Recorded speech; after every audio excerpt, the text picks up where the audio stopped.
हंदक हौखिबा अगस्त की तांग वानदा अइना खबरदा थेंगनबददी हाइरिबा police personal दु suspend तौग्रे हाइबदी ताई अदुबु आरसी मंगांगचा रोमेश चंद्र कौबा रिपोर्टर अमा इम्पैक्ट टीवी की सुम मथंग मथंग यामना पीसफुल होइबा रैली अमा चटपदा अदगी यामना मागी डेमोक्रेटिक हक अदगी मयाम चचबदा अदगी मा रिपोर्ट खोमननबो होनबदा मंगोंद फुबी खोपी बतौ खोपी बदु अखोइना थेंगनखरे ई थोकप खोप मयाम अदुबु मसी थेंगबसु थेंगना मागी एक्शन खर लखुटकीबसिसु थागतसै लोइनना सर मसुगुंबा जर्नलिस्ट अदगी तोगान तोगानबा रिपोर्टर सिंगदा तौबसी सरकारना मसी मेजर लखुटपियु अदुगा मखोइसी यामना अखोइगी डेमोक्रेसी चटपा लेबाकसिददी मखोइदा मखोइगी फ्रीडम ऑफ अखोइगी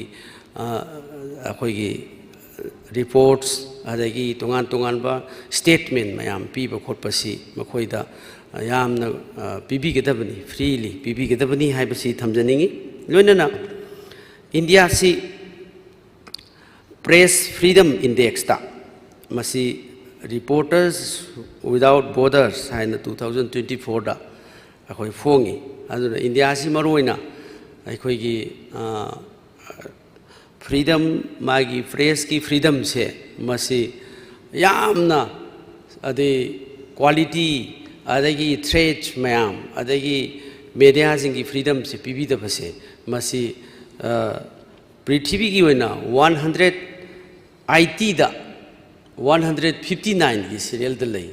अदुना फासना नॉर्वे गुंबद लई अमन फ्रीडम से फजना प्रेस मीडिया की सिनाव सिंग पीबा खोटप मयाम सिंग सि लई इंडिया की सी इंडिया एज ए होल अमसुंग इंक्लूडिंग मणिपुर मखोई की फ्रीडम से अखोइना मटपा अमसुंग थ्रेट तौबा लाइफ अटैक तौबा खोप मयाम सिंग सि लईबसी अखोइना थेंगनै मसी पुनमंगना अखोइ पुनमकी कानबा प्रेस एंड मीडिया की अदगी रिपोर्टर सिंग जर्नलिस्ट मयाम सिंगसिना इजबा खोलबा मयाम सिंगसि अखोइ पुनमकी डेमोक्रेसी की मपांगल कंखननबा ओपोजिशन दा मिट नाकोंग ओहनबा अदगी सरकार पाइरिबा मेशिनरी मयाम सिंगसिदा मखोइना तौरोइदबा मयाम अदगी लान तौरिबा मयाम पुथोक्तुना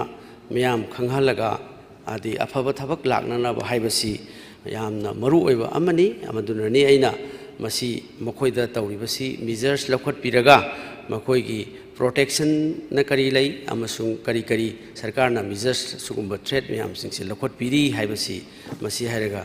अइना अमसिगी वाफम वाहंगसे थमजरगा तेनजरी थैंक यू सर।